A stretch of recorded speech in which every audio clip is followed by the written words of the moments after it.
कोमलांग सीता समारोपित वाम भागम पाणो महासायक चारुचापम नमामि रामं रघुवंशनाथम।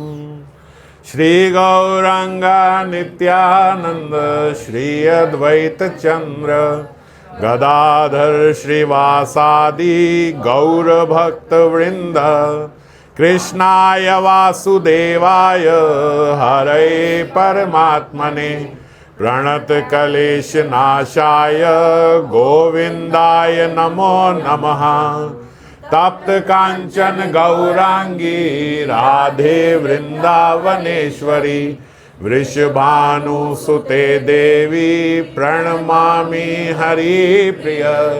वाञ्छाकल्पतरुभ्यश्च कृपा सिन्धुभ्येव च पतितानां पावनेभ्यो वैष्णवेभ्यो नमो नमः। हरे कृष्णा कृष्णा कृष्णा हरे हरे हरे राम राम राम हरे हरे। तो हमारे राम जी अभी शबरी जी के पास पहुँचे और वहाँ पे जैसे हमने पिछली बार चर्चा करी थी कि जितने आसपास संत महात्मा कुटिया बना के रह रहे थे जो कि शबरी जी को नहीं पहचानते थे और नियम आग्रह में कि यहाँ पे कोई स्त्री जो है वो इस प्रकार भजन नहीं कर सकती, ऐसा सोच के उनका तिरस्कार किया करते थे। मैंने शायद पिछली बार ही चर्चा करी थी कि एक बार बुहारते हुए रास्ता बुहारते हुए कंकड़ लग गया था, तो वही महात्मा जब सरोवर में स्नान करने गए तो उस सरोवर में फिर सारा पानी जो है सारा जल खराब हो गया, वहाँ पे बड़े बड़े कीड़े हो गए, पस आ गई, माँ और सब खाई, बहुत खराब पानी हो गया। जबकि सब महात्मा जो हैं वो वहीं का जल ग्रहण करते थे, वहीं स्नान आदि और वहीं का जल सेवन करते थे, सेवा इत्यादि के लिए, पीने के लिए, सब जगह वहीं का जल इस्तेमाल होता था। अब एक समूह महात्माओं का वन में रहता है और एक सरोवर है जिसमें मीठा जल है और वो पानी खराब हो जाए, वो जल खराब हो जाए, तो आप और हम शहर में रहते हुए इस समस्या को समझ नहीं सकते क्योंकि वहाँ नल नहीं है, कहीं दूर दूर तक हैंडपंप नहीं है, तो बहुत परिश्रम करना पड़ता, बहुत दूर से जाके फिर जल लेके आना पड़ता और बहुत वर्षों तक ये खराब रहा। तो अब सब महात्माओं को जब पता लगा कि राम जी वन में आए हुए हैं और राम लखन जी हमारे भी यहाँ आएंगे, सबकी कुटिया में आ रहे हैं, सबको प्रतीक्षा थी और सबको ये आशा थी कि हम सब अच्छे से भजन कर रहे हैं, वर्षों से कर रहे हैं, कई 100 वर्ष और कई 1000 वर्षों से भजन कर रहे हैं, तो राम जी सबकी कुटिया में आके सबका कल्याण कर रहे हैं, हमारे यहाँ भी आएंगे। राम जी कुछों से पूछते पूछते गए कि शबरी की कुटिया कहाँ है। शबरी जी के यहाँ पहुँचे, हम सब ने स्मरण किया था, चर्चा करी थी, वहाँ पहुँचे। अब शबरी जी वहाँ कहती, अधम ते अधम अधम अति नारी तिनमें मैं मतिमंद अगारी। मैंने अपने गुरुजी की मान के मन में सोच रही हैं, आपको भोग तो लगाया, आपके चरण प्रक्षालन तो किए, आपको आपकी सेवा तो करी, पर गुरुदेव ने बोला था कि आपकी स्तुति भी करूं, पर स्तुति कैसे करूं, तो उसके लिए कहती, अधम ते अधम अधम अति नारी तिनमें ते मैं मतिमंद अघारी। मैं इतनी मतिमंद हूँ कि मैं आपकी स्तुति क्या करूं, मेरी कोई ऐसी पढ़ाई लिखाई नहीं है, कोई ऐसा शास्त्रों का अध्ययन नहीं है, मैं क्या ही आपकी स्तुति कर पाऊंगी। रघुपति कहते, कहे रघुपति सुनु भामिनी बाता, मेरी बात सुनो, मानव एक भक्ति करनाता। अरे मैं केवल एक भक्ति के नाते को जानता हूँ, ये सब स्त्री पुरुष ऊंच जाति नीच जाति ये सब हमारे आगे नहीं चलती। देखो हर जगह हमने सुना 84 लाख योनियों में एक मनुष्य योनि ऐसी है जो भगवत प्राप्ति कर सकती है। कहने को ये भी कह सकते थे 84 लाख योनियों में केवल एक ब्राह्मण योनि ऐसी है जो भगवत प्राप्ति कर सकती है, 84 लाख योनियों में केवल मनुष्यों में एक पुरुष जाति ऐसी है जो भगवत प्राप्ति कर सकती है, ऐसा तो कहीं नहीं बोला। तो इसका क्या मतलब है कि मनुष्य मात्र जो है वो भगवत प्राप्ति का अधिकारी है। तो जब मनुष्य है तो फिर जात पात, स्त्री पुरुष, पढ़ा लिखा गवार ये सब तो बातें आती नहीं बीच में, है ना। केवल प्रेम होना चाहिए। अब सब लोग जो वहाँ जितने महात्मा थे, सब ने सोचा कि चल के वहाँ देखे तो शबरी की कुटिया में। राम जी वहाँ पधारे हैं, इतना समय हो गया, हमारे यहाँ तो आए नहीं। तो सब वहाँ जाके एकत्रित हो गए कि चलो आए ना आए, कम से कम दर्शन तो हो, हम भी तो जाएं। और जब सब वहाँ एकत्रित हो गए तो वहाँ पे राम जी ने बोला अब आप बैठो। शबरी माता को बोला अब आप बैठो। अब आप स्तुति नहीं करोगी, हर जगह जाके तो मैं भक्तों को कहता हूं कि स्तुति करो, आज हम आपकी स्तुति करेंगे, आप बैठो। हमारी जो भक्ति है वो 9 प्रकार से की जा सकती है। जब सब आ गए तब बोल रहे हैं। और 9 प्रकार से की जाने वाली भक्ति में से एक भी प्रकार की भक्ति यदि कोई कर लेता है, 9 भक्ति कहूं तो ही पाही, 9 प्रकार की भक्ति होती है, लेकिन इनमें से एक भी यदि कोई कर ले तो वो मुझे प्राप्त कर लेता है। पर माता आप जो हैं, आपने 9 के 9 प्रकार की भक्ति करी है। वो बोलती मैंने तो कोई भक्ति नहीं करी राम, मैंने तो कुछ नहीं करा, मुझे कोई भजन नहीं आता, कोई भक्ति नहीं आती। भक्त ऐसा ही होता है। तो शबरी जी कहती मुझे नहीं थी, पर वो कहते 9 भक्ति जो है माता जी बड़ा सुंदर गाती हैं, गा के बताएंगी 9 प्रकार की भक्ति क्या क्या राम जी ने बोली जी।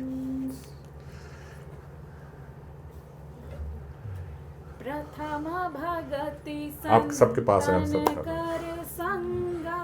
दूसरी रति मम कथा प्रसंगा, गुरुपद पंकज सेवा, तीसरी भक्ति अमान, चौथी भक्ति मम गुण करई, करई कपट तजिगान, मंत्र जाप मम दृढ़ विश्वासा, पंचम भजन सुवेद प्रकाशा, शील बिरति बहु कर्मा, निरत निरंतर सज्जन धर्मा,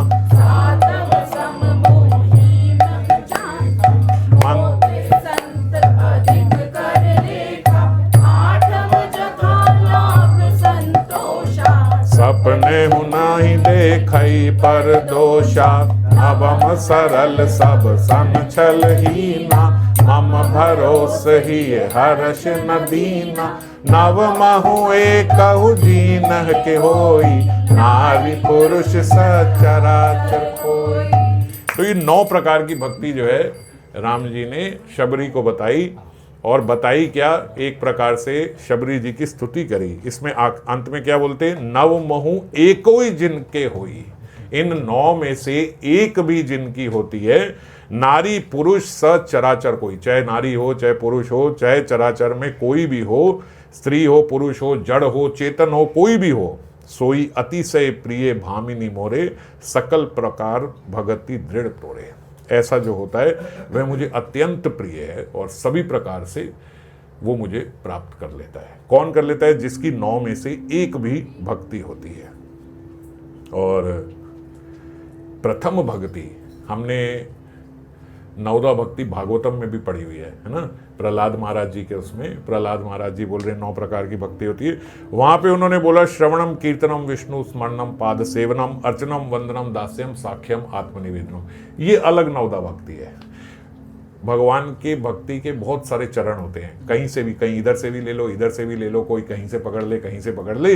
तो यहाँ वहां पे क्या है, वहां प्रारंभ हो रही है श्रवण से, श्रवणम कीर्तनम है ना। यहाँ पे उससे भी पहले से प्रारंभ करते हैं। श्रवण तो दूसरे नंबर पे आती है, पहले नंबर पे आती है प्रथम भक्ति संतन कर संगा। पहली भक्ति क्या है? बोले पहले भक्ति कहां से प्रारंभ होती है? देखा जाए तो वहां क्या है, बोल रहे हैं श्रवणम कीर्तनम विष्णु। श्रवण किससे करोगे? श्रवण किससे करोगे? संतों से ही तो करोगे। तो यहां थोड़ा और सिंप्लीफाई करके पहले बताया कि प्रथम भक्ति कहां से प्रारंभ होती है? पहले जब संत का संग मिल जाए, किसी संत का संग मिल जाए, और संत में गुरु भी आ गए, तो गुरु का संग हो जाए, किसी संत का संग हो जाए। पहले जब मिलते हैं तो संत होते हैं, गुरु तो बाद में बनते हैं, है ना। जब हम पहले सुन लेते हैं, उनसे श्रवण करते हैं, कथा सुनते हैं, भगवान की लीलाओं को सुनते हैं, भगवान के प्रति हमारा प्रेम जागृत होता है, फिर मन करता है कि ये हमारे गुरु हो जाएं, हम इनसे दीक्षा ले लें, हम इनके शिष्य बन जाएं। तो प्रथम भक्ति जो है, यहाँ पे जो 9 भक्ति भगवान राम बता रहे हैं, इसमें केवल पहली भक्ति जो है इसमें कोई शर्त नहीं रखी गई। बाकी अभी हम चर्चा करेंगे, आप देखना, बाकी 8 की 8 भक्तियों में साथ में एक शर्त रखी है कि ऐसा होगा, ऐसा कैसे होगा, ऐसे होगा। हर एक में एक साथ में कंडीशन बताई है। लेकिन प्रथम भक्ति संतन कर संग, इसमें कोई कंडीशन नहीं है। कैसे नहीं, कैसे भी हो, संतों का संग होना चाहिए, संतों के मुख से श्रवण होना चाहिए। दूसरी रति मम कथा प्रसंग। अब जब संतों का संग होगा तो क्या करोगे संतों के संग में? उनसे कथा सुनने का लौल्यम होना चाहिए। तो दूसरी जो भक्ति है श्रवणम, जो दूसरी यहां भक्ति बताई, उसमें साथ में कंडीशन क्या लगाई, क्या शर्त रखी भगवान ने? दूसरी रति मम कथा प्रसंग। मेरी कथा प्रसंग जो सुनोगे उसमें रति भी होनी चाहिए, उसमें प्रेम भी होना चाहिए। ऐसे नहीं कि बस कहो हाँ जी ठीक है, हम पीछे लगा लेते हैं, सुन लेते हैं, हाँ जी हम जाते हैं कथा में होके आ जाते हैं, फिर थोड़े टाइम बाद हमें ध्यान नहीं रहता क्या बोला क्या नहीं बोला, अगली बार हम सब भूल जाते। ऐसे नहीं है। आपको श्रवण तो कर रहे थे, कथा तो सुन रहे थे, तो साथ में एक शर्त है, दूसरी रति मम कथा प्रसंगा। गुरुपद पंकज सेवा तीसरी भक्ति अमान। जब सत्संग करोगे, पहले संत थे, फिर कथा श्रवण करी, अब कौन हो गए?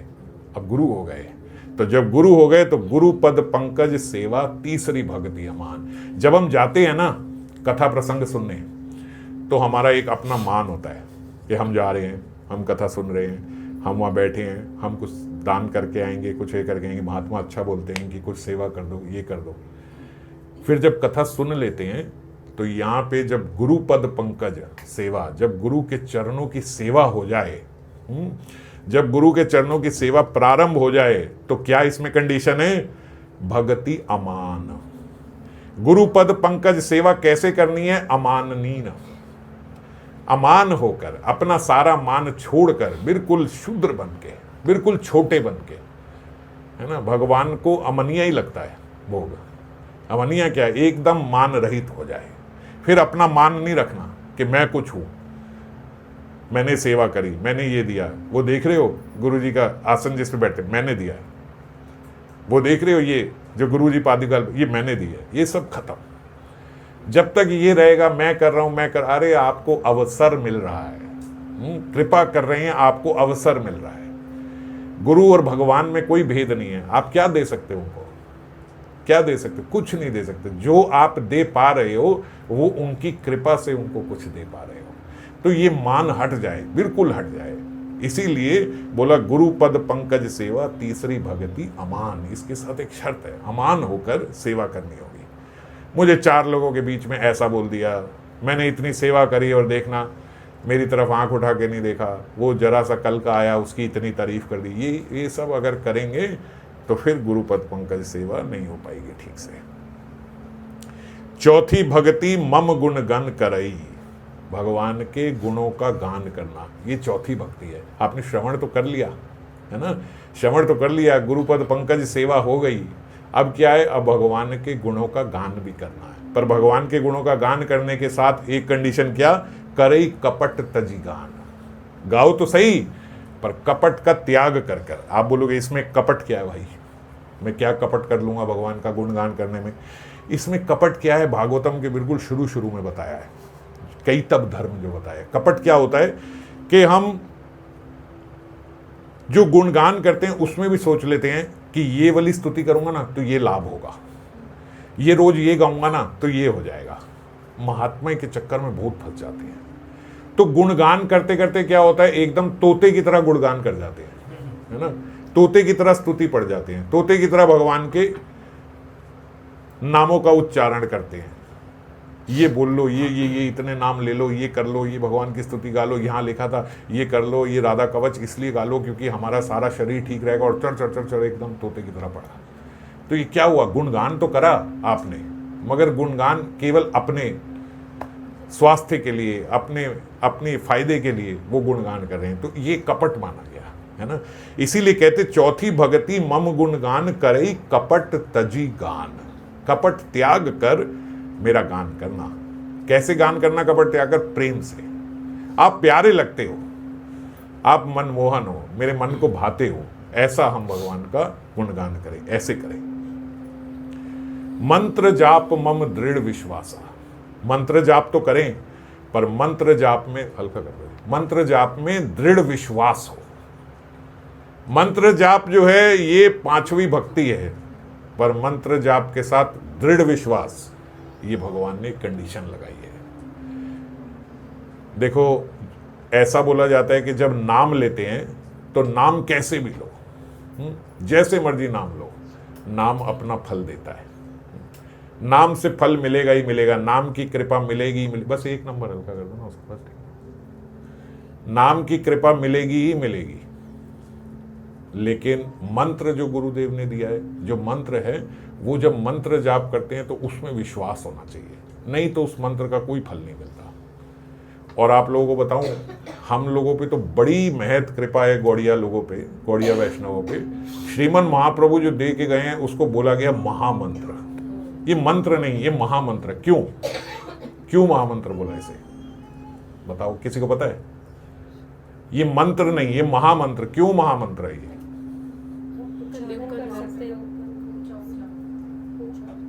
ये महामंत्र इसीलिए है क्योंकि ये मंत्र होते हुए भी भगवान के नाम का उच्चारण है। दो अलग अलग चीज होती है, एक भगवान के नाम का उच्चारण और एक मंत्र का उच्चारण। मंत्र जाप मम दृढ़ विश्वासा, मंत्र निष्फल हो जाएगा अगर उसमें आपका विश्वास नहीं है तो। मगर ये क्या है? ये महामंत्र है। हम बोलते हैं ना सदा भगवान का नाम लेते रहो, तो नाम और मंत्र में भेद है। मगर ये मंत्र क्या है? ये नामों का ही मंत्र है, इसीलिए ये महामंत्र है। इसीलिए हर समय इसे जप सकते हैं। हर समय मंत्र को नहीं जप सकते, मंत्र जपने की विधि होती है, मंत्र जपने का स्थान होता है, मंत्र जपने का समय होता है। पर इसका न स्थान है, न समय है, न विधि है, कैसे भी जप सकते हो। क्यों? क्योंकि ये महामंत्र है, ये नाम है, ये हरि नाम है। हरि नाम भी है और मंत्र भी है, तो इसीलिए महामंत्र। इसी का ही गायन कर सकते हैं, बाकी मंत्रों का गायन नहीं कर सकते। सिर्फ यही मंत्र है जिसका हम गायन करते हैं। इसीलिए महामंत्र है, क्योंकि नाम भी है और नाम के साथ नामों का ही मंत्र भी है। समझिए? तो मंत्र जाप मम दृढ़ विश्वासा पंचम भजन सु वेद प्रकाशा। ये वेदों में ये प्रकाशित हुआ है कि 5वीं भक्ति जो है ये मंत्र जाप, लेकिन कंडीशन है दृढ़ विश्वास के साथ। छठदम सील बिरति बहु कर्मा निरत निरंतर सज्जन धर्मा। छठी भक्ति क्या है? बोले छठी भक्ति है कि ये जो इंद्रियां हैं, इन इंद्रियों का निग्रह करना है। ये इंद्रियां जो हैं ये विषय में ना लगे। छठ दम शील विरति बहु कर्मा, इनसे हमारी विरक्ति होनी चाहिए, वैराग्य होना चाहिए। हमारी इंद्रियां जो हैं वो तो विषयों की ओर भागेंगी, स्वाभाविकता भागेंगी। क्यों भागेंगी? क्योंकि हम परिणामी इंद्रिय तृप्ति का है, जीव परिणामी इंद्रिय तृप्ति का है, तो इंद्रियों की तृप्ति की ओर तो इंद्रियां भागेंगी।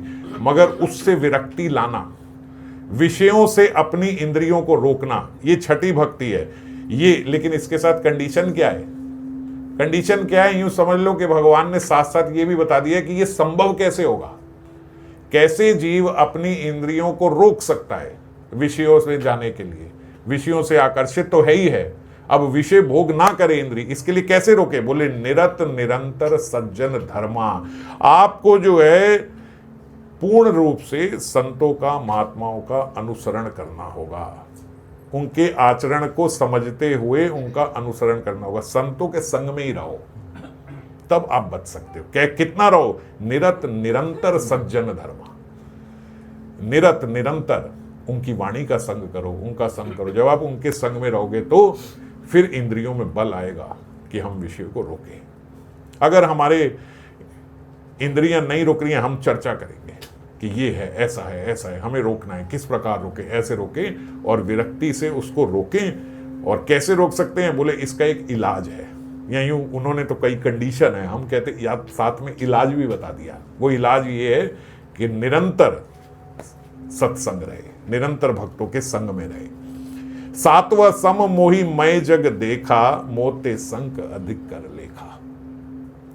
सातवा क्या है? बोले सम मोहि मय जग देखा। सातवा क्या है? जो हम बोलते हैं सिया राम मैं सब जग जाने।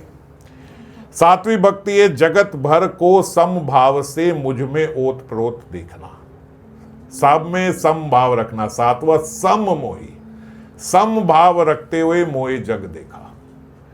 समभाव कैसे रख सकते हैं? जब हम सब में भगवान की उपस्थिति देखेंगे तभी समभाव हो सकता है, अन्यथा समभाव नहीं हो सकता। कैसे हम समभाव रहें?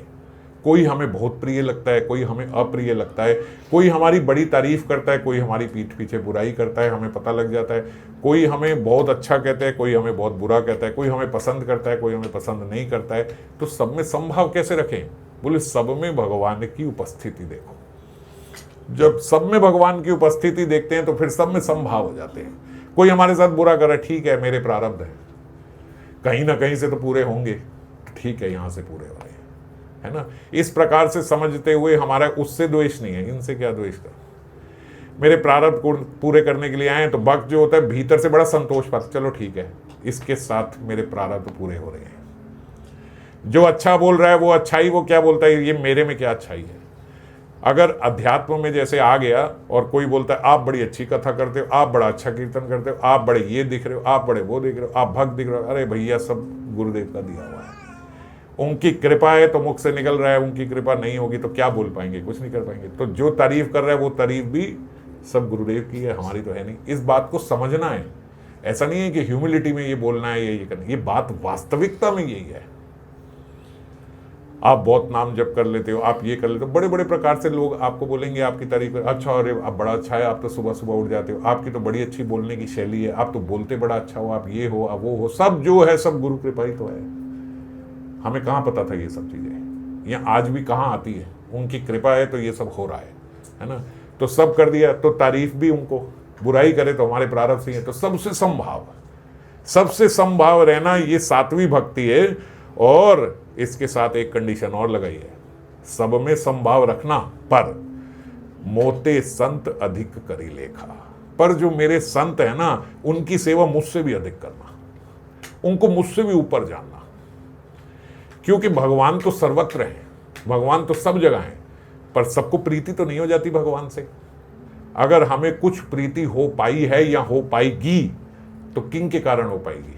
संतों के कारण, जो उनके मुख से सुन रहे हैं, जो उनके कारण भगवान के स्वभाव को जान रहे हैं, वो हमें भगवान से प्रीति करवा रहे हैं, है ना।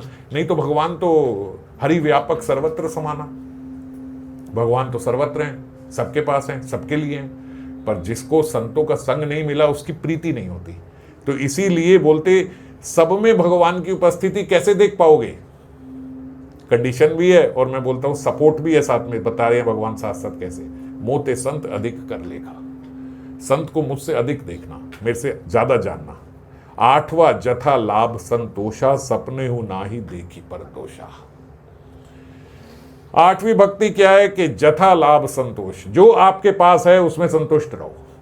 ज्यादा भाग दौड़ी करने की कोई जरूरत नहीं है, जितना प्रारब्ध में है मिलेगा ही मिलेगा। हाँ, इसका मतलब ये नहीं आप आलसी हो जाओ, इसका मतलब ये नहीं है आप क्रिया करना छोड़ दो, आप कर्म करना छोड़ दो, ये नहीं है। आप सर्व कर्म करते रहो, पर अपना भजन सुचारू रूप से चलते रहे, उतना ही काम करें। और क्या करें भैया, जितना मिल रहा है उसमें संतोष रहे। हमने तो काम किया, हम तो काम हमेशा अच्छे के लिए करते हैं, हम तो सारी क्रिया, सारे कृत्य, सारे कर्म इसलिए करते हैं कि हम हमेशा सुखी रहें, पर फिर भी दुख आता है कि नहीं आता? प्रहलाद महाराज जी ने अपने जितने सहपाठी थे सबको यही सिखाया, बड़े प्यार से बोलते, अरे मेरे असुर मित्रों सुनो। असुरी तो हैं, वो भी खुद भी असुर उसमें ही है, तो प्रेम से बोलते हैं, अरे मेरे असुर दोस्तों भाइयों सुनो। असुर पुत्र ही है ना सारे जो उनके साथ में। तो बोलते सुनो, जो भी तुम्हें सुख मिल रहा है वो प्रारब्ध का है, जो भी तुम्हें दुख मिल रहा है प्रारब्ध का है, इसलिए दुखी होने की अवस्था जरूरत नहीं है। जब सुख प्रारब्ध से मिल रहा है, जब दुख प्रारब्ध से मिल रहा है, तो यूं समझो कि फिर उसके बाद सुख प्रारब्ध से मिलेगा ही मिलेगा। आप कितना प्रयास करते हो कि मैं सदा सुखी रहूं, फिर भी दुख आता ही है। तो इसीलिए जैसे प्रारब्ध से दुख आ रहा है, ऐसे प्रारब्ध से सुख भी आएगा ही आएगा। इसीलिए जथा लाभ संतोषा, जैसे भी हैं उसमें हम संतोष रखें। पर ये संभव कैसे होगा? कैसे मैं संतोष रख पाऊंगा, कैसे मैं अपने हृदय में सुखी रह पाऊं? इसका बोलते एक तरीका बताया, सपने नाही देखे पर दोषा। सपने में भी दूसरे के दोष के दर्शन ना करो। आप बोलोगे इसमें क्या कोरिलेशन है इस बात का भाई? है आपके दिमाग में आएगा कि भैया आप कह रहे हो जथा लाभ संतोषा, जथा लाभ संतोषा मैं अपना कर लूंगा, अभी इसमें इसका क्या रिलेशन है? कि दूसरे में मैं दोष ना देखूं? तो बोले दूसरे में जो दोष देखते हैं वो दोष हमारे भीतर आ जाता है, ये साइंस है। कोई भी दोष जब आप दूसरे में देखोगे तो एक ना एक दिन वो दोष आप में आएगा ही आएगा। ये मैं लिबरल होके बोल रहा हूं, एक ना एक दिन, वो बोलते उसी समय आ जाता है। एक ये भी बात है कि जो दोष हमारे अंदर होता है पहले तो हम वही दूसरे के भीतर दर्शन करते हैं, और अगर नहीं होता, अब जैसे मानो दर्शन तो इन्होंने करे, आके मुझे बताया, मैंने तो नहीं करे ना दर्शन, अब इन्होंने बताया तो हम दोनों के पास वो दोष आएगा। अब मैंने जिसके दोष की चर्चा करी वो दोष मेरे भीतर भी आएगा। मैंने दर्शन नहीं करे, मैंने दर्शन करने वाले से चर्चा करी तो मेरे भीतर भी वो दोष आ जाएगा। तो मेरे भीतर वो दोष आ जाएगा, तो जब हम दोषों से भर जाएंगे तो संतोष कैसे रहेगा? संतोष किसके पास रह सकता है? कोई व्यक्ति संतुष्ट कैसे रह सकता है? कोई व्यक्ति तृप्त कैसे रह सकता है? जब जैसे विनोद बाबा बोलते हैं, न लेना न देना मगन रहना। न लेना न देना हो ही नहीं सकता जब दूसरों के पर दोष देखोगे तो मगन कैसे रहोगे, है ना? ये देखना ये कैसा, ये देखना ये कैसा, वो देखना, तूने उसको देखा था, तूने इसके सुना था, बस ये सब करते रहते हैं। और जितने को देखा, ये देखा, वो देखा, ये सुना, वो सुना, ये सब मेरे अंदर अब आ गए, तो कभी मैं संतुष्ट नहीं रह सकता, किसी भी हाल में नहीं रह सकता। तो इसीलिए इसके साथ भी एक कंडीशन, सपने हो ना ही देखी पर दोषा। नवम सरल, अब नौवीं और आखिरी भक्ति, स्टेज वाइज है ये सारी, स्टेज वाइज बताइए, ऐसे ही नहीं रैंडमली बोल दी कुछ भी कि छठी को पांचवी समझ लो, पांचवी को सातवीं समझ लो, आठवीं को पहली समझ लो, ऐसे नहीं है। पहले प्रारंभ करिए शुरू से, कहां से, कि संतों का संग करनी है, वहां से प्रारंभ करिए। और नौवीं लास्ट जो सबसे कठिन है वो क्या है? सबसे कठिन ये है कि सरल हो जाओ। नवम सरल सब सन छलहीना, भैया छलहीन हो जाओ और सरल हो जाओ, आपके भीतर कोई छल ना रहे। नौवीं भक्ति है सरलता और सबके साथ कपट रहित बर्ताव करना। किस किस के साथ कपट रहित बर्ताव करना है? सबके साथ, सबके, किसी के साथ कोई कपट नहीं करना। जब आप किसी में दोष नहीं देखोगे ना तो सबके साथ बिना कपटता के बर्ताव कर सकते हो। हम सबके साथ बिना कपटता के बर्ताव क्यों नहीं कर सकते? क्योंकि सब में हमें दोष दिखते हैं, फिर वहां उसके मुंह पे तो तारीफ कर देंगे, पीछे से उसकी बुराई करेंगे। ये क्या हो गई? इसी को कपटता बोलते हैं। तो इसीलिए बोला छलहीन, नवम सरल सब सन छलहीना। अब इसके साथ क्या कंडीशन है? मम भरोस ही हर्ष न दीना। क्या होगा? मेरे पे भरोसा रखो, भगवान बोल रहे हैं, मेरे पे भरोसा रखो और ज्यादा सुख दुख इन सब से किसी से घबराओ मत। इस जगत में कुछ भी बहुत सुखी होने वाला नहीं है और इस जगत में कुछ भी बहुत दुखी होने वाला नहीं। इस जगत में सदा संतुष्ट रहो, सदा संतुष्ट रहो। इस जगत में आपको बहुत सारी उपलब्धियां मिल भी गई तो भी किस बात का सुख? वो सब खत्म हो जानी है। आपकी बहुत सारी चीजें छिन भी गई तो भी किस बात का दुख? आपने भी खत्म ही हो जाना है ना? तो क्या मिला क्या खोया? बोला इस जगत में इतना ज्यादा खुश होने लायक कुछ नहीं है, इस जगत में इतना दुखी होने लायक भी कुछ नहीं है। जैसे बोलते हैं ना कि दो व्यक्ति परेशान है, एक व्यक्ति एक ही बात से बड़ा सुखी है, एक व्यक्ति एक ही बात से बड़ा परेशान है। क्या? बोले भगवान मुझे हमेशा देख रहे हैं। अब सरल व्यक्ति इससे बड़ा सुखी है कि भगवान सदा मुझे देख रहे हैं, और कपटी व्यक्ति इसी बात से परेशान है, यार भगवान हमेशा मुझे देख रहे हैं, है ना? तो सरल हो जाए तो कोई दिक्कत नहीं है, सदा भगवान देख रहे हैं। तो कोई इसमें ना इस जगत में बहुत सारा मिलने पे बहुत खुशी की बात है, ना इस जगत में बहुत ज्यादा दुखी होने की बात है। सरल हो जाओ। सरल का मतलब सहज हो जाओ।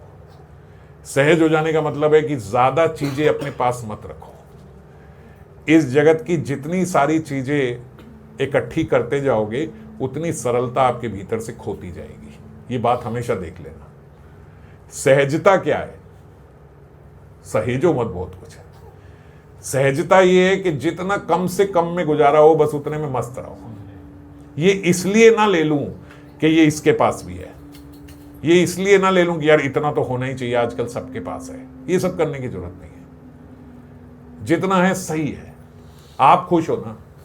आप जब सुखी या दुखी कंपैरिजन में होते हो ना, आप तब समझ लो कि बस आप सहज नहीं रहे, आप सरल नहीं रहे। आपका सुख या दुख जब दूसरे को देख के हो रहा है ना, तो समझ लो आप सरल नहीं हो।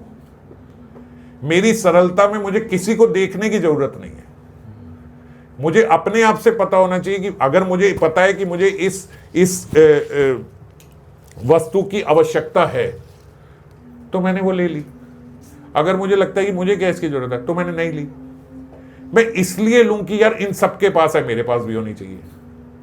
मैं इसलिए ना लूं कि यार क्या अच्छा नहीं लगेगा अगर यार इन सबके सामने ये ऐसा दिखाऊंगा तो। ये गलत है।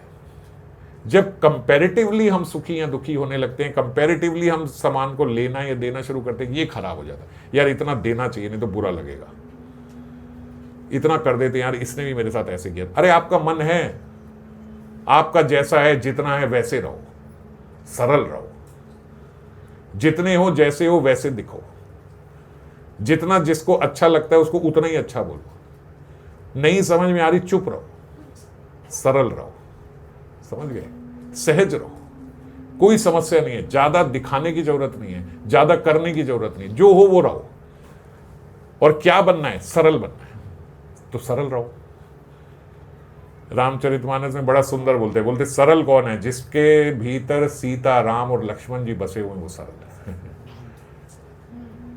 सरल क्या है? जब भगवान भीतर हैं, स सीता राम जी और लक्ष्मण जी, बोले जब ये आपके हृदय में आ गए आप सरल हो गए। तो सरल होने की परिभाषा एक ये है, और दूसरी सहजता। ज्यादा सामान समेटने की जरूरत नहीं है, ज्यादा कुछ करने की, ज्यादा दिखाओ मत, ज्यादा बनो मत, ज्यादा बोलो मत, सरल रहो, सहज रहो। जो अच्छा लगता है वो उतना बोलो। अगर आपको अच्छा नहीं लग रहा चुप रहो और अपनी कमी देखो कि मुझे क्यों नहीं अच्छा लगता, मुझे क्यों इनमें परमात्मा के दर्शन, भगवान के दर्शन नहीं होते, क्यों सिया राममय सब जग जानी मेरे भीतर नहीं आता, क्यों मैं खिन्न हो रहा हूं किसी बातों से इस जगत में, क्यों मुझे चिढ़ मच रही है, क्यों मुझे गुस्सा आ रहा है, क्योंकि मैं भगवान की उपस्थिति नहीं देख रहा हूं। ये मेरी समस्या है, किसी और की नहीं है। मुझे किसी चीज से चिढ़ मच रही है, ये मेरी समस्या है, क्योंकि मैं सब में भगवान की उपस्थिति नहीं देख रहा हूं। इसमें किसी दूसरे की जरूरत ही नहीं है। कितनी सरलता है, कितनी सहजता है, ये होनी चाहिए। ये होगी तो भगवान बोलते इन 9 भक्ति, ये जो 9वीं भक्ति बोलते अगर मिल जाएगी ना, तो बोलते इसके ऊपर अब और कुछ नहीं चाहिए। ये 9वें नंबर पे क्यों आई? क्योंकि ये बहुत कठिन है। ये 9वें नंबर पे इसलिए आई है क्योंकि ऐसा स्वभाव होते ही भगवत प्राप्ति हो जाती है। जैसे ही 9वीं भक्ति आपके भीतर आ गई, वैसे ही राम जी आपकी कुटिया में आ जाएंगे, वैसे ही भगवान आपके समक्ष प्रकट हो जाएंगे, वैसे ही राधा माधव के दर्शन होने लगेंगे, आपके हृदय में प्रकाशित हो जाएंगे। हैं आपके हृदय में, हैं आज भी, प्रकाशित हो जाएंगे। कहीं गए नहीं थे भगवान, रासलीला के बाद भी कहीं नहीं गए थे, वहीं थे। गोपी गीत के बाद क्या लिखा? वहीं प्रकट हो गए थे, वहीं आए नहीं कहीं से। तो ऐसे ही हमारे हृदय में हैं, गुरुदेव ने हमारे हृदय में स्थापित कर दिए हैं। अब क्या है? प्रकाशित नहीं हो रहे हैं। और प्रकाशित कब हो जाएंगे? क्योंकि हम सरल नहीं हैं। जैसे ही सरल हो गए, इसीलिए सरल होने को 9वीं भक्ति बताई गई है कि ये होने के बाद अब तो कुछ शेष ही नहीं रह गया। राम जी बोल रहे ये तो लास्ट है, सबसे कठिन क्या है? सरल हो जाना। क्या बात है, देखो सरल हो जाना सबसे कठिन हो गया आज, और ये होने के बाद बोलते भगवत प्राप्ति हो जाती है, बस। और सरल की परिभाषा आप समझ ही गए, जो हो वो दिखो। तो जो दिखना है दिखाओगे क्या? गंदे बनो मत, अच्छे बनो, तो जो हो वो दिखो। हम क्यों नहीं दिखाते? क्योंकि हमारे भीतर बहुत कपटता है। छुपाता कौन है? जिसके भीतर कपट होता है। अगर कपट नहीं है तो क्या है? अपने प्रेमी के आगे हम सब कुछ दिखा देते हैं, उससे हम सब बात कर लेते हैं। क्यों कर लेते हैं? क्योंकि उससे हम प्रेम करते हैं। तो जिससे हम प्रेम करते हैं उसको हम कुछ भी बोल देते हैं, क्योंकि हम जानते हैं कि इससे हम प्रेम करते हैं, ये भी जानता है कि मैं इससे प्रेम करता हूं, कुछ भी बोल देते हैं। पर बाकियों से हम कुछ भी नहीं बोल पाते, क्योंकि बाकियों के लिए हमारे भीतर बहुत सारी बातें हैं, बहुत सारी कपटता है। सहज व्यक्ति क्या होता है? सरल व्यक्ति क्या होता है? सीधा होता है, जो है वो बोलता है। उसकी बुरी बात बोली भी इतनी बुरी नहीं लगती, क्योंकि हम जानते हैं कि ये क्यों, वो साथ में सब साथ बोलता है, मुझे ऐसा लगता है, आप ऐसा करते हो, मुझे ऐसा लगता है कि ये ठीक नहीं है। क्या ये ठीक है कि नहीं? आप मेरे को बताओ, मुझे ऐसा क्यों लग रहा है? वो इस प्रकार से बोलेगा, बुरा ही नहीं लगेगा आपको। या आप उसको समझाओगे या समझ जाओगे, है ना। ये होता है सरल व्यक्ति, क्योंकि वो आपका बुरा नहीं चाहता। हमारे अंदर कपट क्या होता है कि हम अपने आप से ही जब किसी के अंदर बुराई देखते हैं तो बड़े अपने आप से सोच लेते हैं कि इसके साथ ऐसा होना चाहिए, ये ऐसा कर रहा है ना, इसके साथ ये होना चाहिए, इसको तो बाहर निकाल देना चाहिए, इसको तो ऐसे कर देना चाहिए। ये हम इतनी कपटता हमारे अंदर होती है तो हम आगे बोल ही नहीं पाते, और बोलते अगर बोल भी देंगे तो हमारे भीतर से क्रोध झलकेगा, द्वेष झलकेगा। ये सब भाव जब हमारे अंदर से हट जाएं तो सरलता हो जाती है, समझ गए। और दूसरी चीजों में सहजता लाना, मतलब बिल्कुल बेयर मिनिमम में आराम से जो आपको चाहिए वो ले लो, जो आपको चाहिए नहीं ले लो, कंपैरिजन में नहीं। ये बात हमेशा याद रखना, ये एक तत्व है। अगर आप कोई भी जीवन का कार्य इन कंपैरिजन कर रहे हो, अगर आपके जीवन का कोई भी सुख या दुख इन कंपैरिजन होता है, तो इसका मतलब आप गलत हो। मैं यहां आया, मुझे गोलगप्पे मिले ही नहीं, मुझे दुख है, सबने खा लिए, मुझे नहीं मिले। साथ में 2 बंदे और आते, अरे यार हमें भी नहीं मिले, अच्छा आपको भी नहीं मिले, चलो मेरा दुख खत्म हो गया। होता है कि नहीं होता? अच्छा तुम्हें भी नहीं, चलो फिर तो ठीक है। तो आपका वो दुख कैसा था फिर? ये कपट था। अगर उसने खा लिया तो मैं दुखी हूं, और अगर उसने नहीं खाया तो मैं सुखी हूं, फिर मैं ठीक हूं। सारे वहां हुआ है, देखना मैं गया नहीं, हमें बुलाया नहीं। 2 लोग आपको, अरे हमें भी नहीं बताया, बस 2-3 लोग ही गए थे, हम भी नहीं गए, अच्छा आप भी नहीं गए, चलो फिर ठीक है। तो मतलब आपका जाना ना सुख था, ना आपका ना जाना दुख है। आप तो कपटी हो कि ये 4 गए, मैं नहीं गया तो मैं दुखी हूं, अच्छा ये 2 भी नहीं गए, चलो फिर मैं सुखी हूं। तो इसका मतलब आपका सुख जाने आने में तो नहीं था, आपका सुख मिलने ना मिलने में तो नहीं था, आपका सुख दुख इसलिए था वो मिला नहीं, मैं नहीं मिला। ये कपट है। तो जहां भी, अब समझ गए, जहां भी सुख या दुख इन कंपैरिजन हो रहा है वो कपट है। अगर सुख या दुख मुझे मिलना था, मैं नहीं मिल पाया, इस बात का मुझे तो अब किसी से समस्या नहीं है, मेरे प्रारब्ध के कारण या किसी कारण में नहीं मिल पाया, ये मेरा दुख है। तो फिर ये किसी व्यक्ति से नहीं है। और अगर मेरा दुख ऐसा है कि ये मिला मैं दुखी, ये नहीं मिला, अच्छा चुप, फिर मैं भी ठीक हूं, फिर मुझे कोई फर्क नहीं पड़ता। आप वृंदावन गए थे, हाँ, कौन कौन गया था? ये 3 भक्त गए थे, तो हमें नहीं लेके गए, ये नहीं लेके, हम नाराज हो गए, न जाने कितना समय हमने बात नहीं करी। और अगर हमें पता लगे आप वृंदावन गए थे, हाँ, अकेले गए थे, कोई और नहीं, अच्छा फिर कोई समस्या नहीं है। अरे भाई, तो इसका मतलब आपका सुख या दुख अपना तो कुछ है ही नहीं, आपका तो द्वेष से है, तो द्वेष से है ना, तो इसका मतलब कपटी हो। ठीक है, मैं सरलता से समझा पा रहा हूं कि कपट क्या होता है। तो ये कपट है। कोई भी सुख या दुख अगर आपको इन कंपैरिजन आता है, मेरे पास मेरा घर है, बड़ा है छोटा है, मैं खुश हूं, पर मेरे साथ 4 लोग जो बैठते हैं उन चारों का घर मेरे से बड़ा है, मैं इसलिए दुखी हूं कि इनका इतना बड़ा है और मेरा इतना छोटा है। ये कपट है। मैं वैसे ठीक था, पर अब इन 4 से मिलकर मेरे को अपने आप को छोटा महसूस हो रहा है। ये दुख नहीं है, ये आप समझो, ये आपके भीतर का कपट है। समझ गए? इसको, ये इन 4 लोगों को ये अवसर मिला, मुझे ये अवसर नहीं मिला, मैं इसलिए दुखी हूं। अगर उनको भी अवसर नहीं मिला मुझे, मैं खुश हूं। मेरे नंबर नहीं आए, मेरे 60% आए, मुझे कोई समस्या नहीं है, मेरे को लग रहा था मेरे इतने ही आएंगे, पर मेरे दोस्तों के 80-80 आ गए भाई, अब मैं दुखी हूं। ये कपट है। ये सब चीज समझ पा रहे हो? मैं समझ आ पा रहा हूं। इन कंपैरिजन जब आप सुखी या दुखी होते हो, अपने आप को इवैल्यूएट कर लो, इसका मतलब कि ये मेरा सुख और दुख असल में नहीं है, ये कपट है। मैं इतना कॉम्प्लिकेटेड हूं ना कि मुझे खुद भी नहीं पता कि मैं सुखी कब होना है और दुखी कब होना है। तो इसीलिए ये सरलता नहीं है, ये कपटता है। इसी कपटता को, इसी छल को त्याग कर 9वीं भक्ति जो है उन्होंने बोला, जब ऐसा सरल व्यक्ति हो जाता है, जब आप ये बात समझ जाओगे ना, अच्छा ये बात कितनी महत्वपूर्ण है, मैं इस पे इतना बोल रहा हूं, ये बात इतनी महत्वपूर्ण है कि ये बात समझते ही जैसे ही हम सरल हो जाते हैं वैसे ही भगवत प्राप्ति हो जाती है। ये मैं नहीं बोल रहा, राम जी बोल रहे हैं। ये लास्ट में 9दा भक्ति के अंत में आती है कि अगर हम सहज हो गए, अगर हम सरल हो गए तो बस भगवत प्राप्ति हो गई, बस और कुछ नहीं करना। ऐसा दीन भाव हो जाए, ऐसा भाव शबरी में था। ये इतने बड़े बड़े महात्मा हैं, मैं नहीं, उनको इससे कोई मतलब नहीं है। मैं स्त्री हूं, ये तो मुझे गाली देते हैं, ये इतना वो कर सकते हैं, हम तो कर ही नहीं सकते, हमारे लिए क्या है, हम कैसे ना, ये भाव नहीं है। वो उनकी भी सेवा करना चाहती है कि नहीं? आपने उनका चरित्र सुना, सब लोग वहां जितने संत महात्मा थे, अब सबने जब नवदा भक्ति सुनी, राम जी के चरण पकड़ लिए। आप सच कहते हो, हमने इतना भजन किया मगर हम सरल नहीं हो पाए, हमारे भीतर सहजता नहीं आई। राम जी अब आप यहां पे एक सरोवर में साथ में चलो, वहां अपने चरण पधरा दो, आपके चरण वहां स्पर्श हो जाएंगे तो वो सरोवर जो है वो साफ हो जाएगा।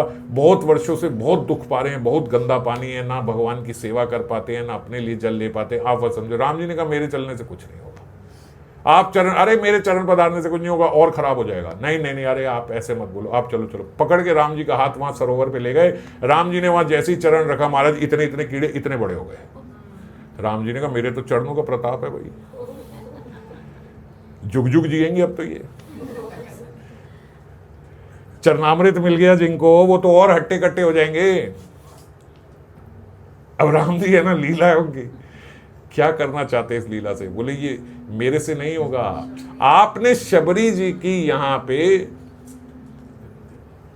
शबरी जी का मान नहीं रखा, आपने शबरी जी का अपमान किया, इतने बड़े संत का, इतने बड़े महात्मा का आपने जो अपमान किया, ये उस कारण से हुआ है।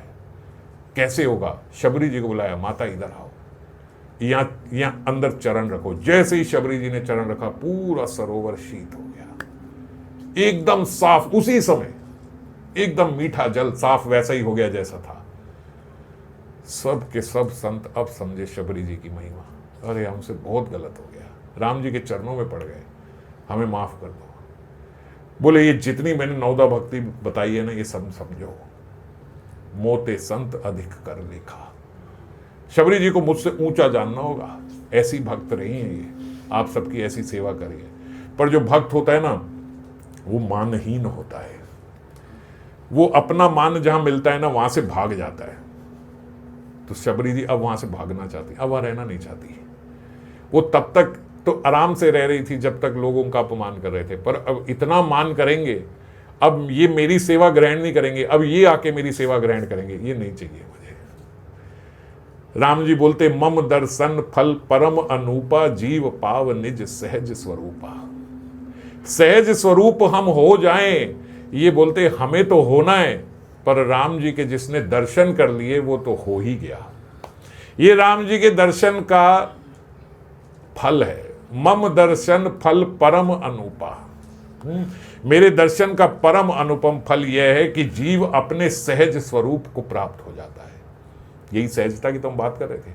सहज स्वरूप हमारा कैसे हो जाएगा? राम जी के अब तो दर्शन ही हो गए। हे भामिनी, अब यदि तू जानकी की कुछ खबर जानती है तो बता। अब सबरी बात हो गई, सारी बात हो गई, अब ये बताओ कि क्या आप सीता जी के बारे में कुछ जानती हो? शबरी जी ने कहा, हे रघुनाथ जी, अब आप पंपा सरोवर, पंपा नामक सरोवर को जाइए, वहां आपकी सुग्रीव से मित्रता होगी। ऐसा मेरे गुरुदेव ने बताया था कि जब राम लखन जी आएंगे, देखो क्या क्या कहां तक देख पा रहे थे। मतंग ऋषि ने कहां तक देख लिया था। उन्होंने ये नहीं बोला था कि 3 आएंगे, उन्होंने पहले ही बोला था 2 भाई आएंगे।